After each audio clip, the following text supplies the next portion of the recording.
Thanks for taking my question. I am Didier Loras from AFP, the French news agency.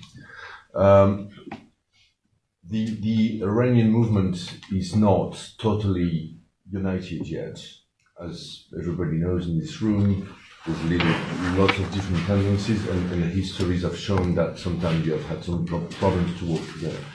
What can be your role in uniting the movement, considering that your figure itself is not totally accepted by everyone?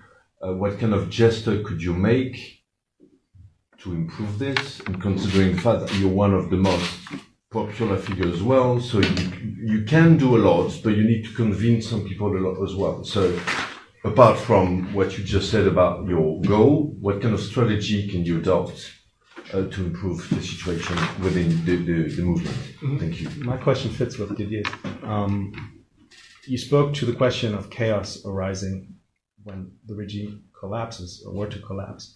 I'm all with you, the regime is the cause for instability, but Iran is a multi-ethnic country, especially the Kurdish areas have been problematic over the history of the republic. How do you include that specific group in the movement? Well, I mean, these are very good questions. Look, Iran is a very pluralistic country in many ways. And in fact, the coalition is quite broad, and it's been represented by a variety of forces, including ethnic groups. In fact, we are in very close contact and communication and cooperation with representatives in Kurdistan, in Baluchistan, and other regions as it relates to their ethnic concerns. As far as the broad spectrum of secular democratic forces from left, center, and right, you have a variety of groups and organizations that understand the merits of solidarity at this stage, and understanding that where there would be different ideas, we leave that to the Constituent Assembly to debate. We have to have faith in a system that is a democratic process, and therefore we are all working towards a solution that will address areas where we may differ, but we have far more in common than we do in differences. For instance, when we're talking about the Kurds, as you probably know, there's a question of regional autonomy and what have you, and the degree of decentralization and so on and so forth, which is part of the equation, and this is part of a fair dialogue that we have with them. The position that we take is that we cannot decide this as of now. It has to be the people's representatives in that parliament that would have to debate those questions. All we can do is to acknowledge the fact that these are some expectations that this or that group would have, but how do we build it in the process? So in that sense, the charter that we're working on, which includes at least the minimum principles that we can all agree on, which is a document that frames the condition of our relationship and cooperation and work within the opposition, is a defining document, if you will.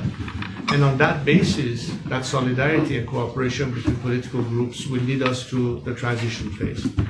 And at some point down the line, when we have finally the finality of the system, obviously we go back to the normality of elections that political parties will have to form future governments, and that is at the very end of the process. As of now, however, it is important that we speak in one voice. I think most people understand that.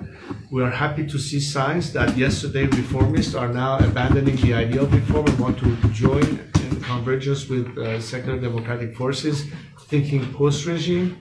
This means that there's an intention to work together. To me, that's a sign of more stability as opposed to a chaotic outcome. The only thing that could provoke a chaotic outcome is for us not to plan a controlled implosion. And the best way we can have a controlled implosion is to include in the scenario of change elements that could go rogue if they don't find a future for themselves in a post-regime situation. That includes particularly the paramilitary forces. Earlier we were talking about the IRGC. Of course, I believe that if the IRGC is sanctioned, it will in fact precipitate a quicker collapse, because they know that the days will be much more numbered and there's no sense sticking to this regime.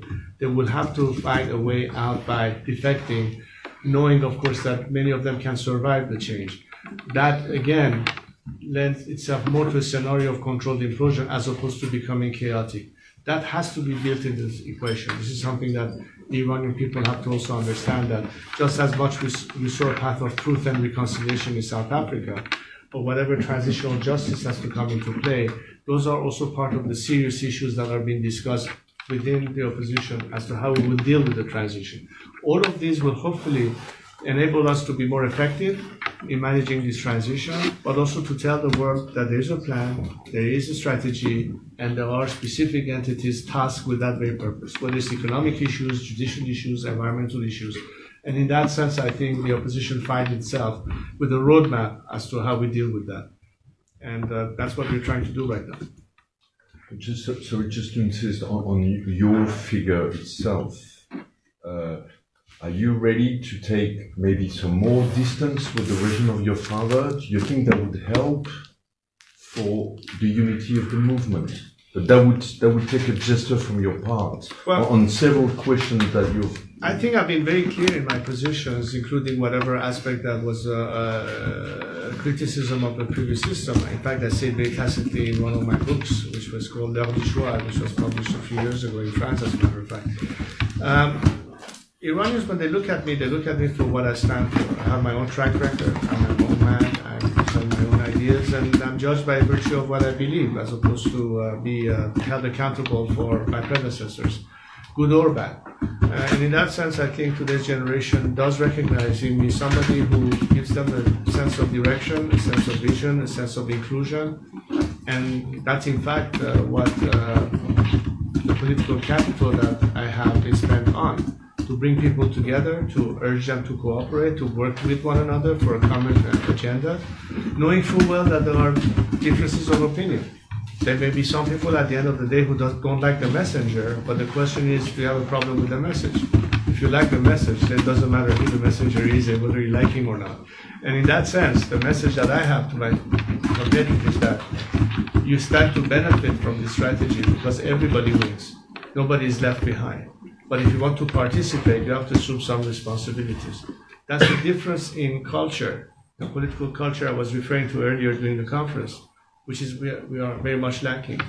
We cannot say that only by having a political structure or even civil society that's enough. We have to have a new political culture. And what I mean by that is that often you see in the Middle East that most societies are very passive. They expect a lot from the government. But how much civic responsibility as citizens are they willing to assume? Participation means accepting some responsibility as a citizen, as opposed to simply expect everything to happen without you putting in some equity. That kind of a culture means that people have to also take responsibility, not just depend on the leadership to make all the decisions. It is through that aspect that we can make sure that Iranians understand that instead of always being on the ask, what is their role in contributing to facilitate that? This is also part of the equation. And I'm very pleased to see that today's generation, I'm talking about the 15-year-old to the 25-year-olds, that sort of age group, they are more than ever, compared to previous generations, very sharp and very astute in understanding that they have to depend on themselves, they have to play their role, and they're showing it. And that's a very good sign. That's a sign of political maturity. That's a sign of the learning process that we have all assumed. So if you go back to historical revisionism, everything we experience since the middle of the 20th century up to this day, it's a culmination of the collective experience that our nation has gone through that puts us in a position today to know what were the problem areas, to keep the good ideas and be gone with the bad ones. And that's, every country goes through that process, and Iran is no exception. I think Iranians have gone through that process today. They have the ability to compare, they have the ability to distinguish, but they also have the ability to look forward. And it's the forward-looking aspect that is really important, as opposed to get stuck in the past. And that attitude is today very pervasive, and I think that's our secret to success, in my opinion.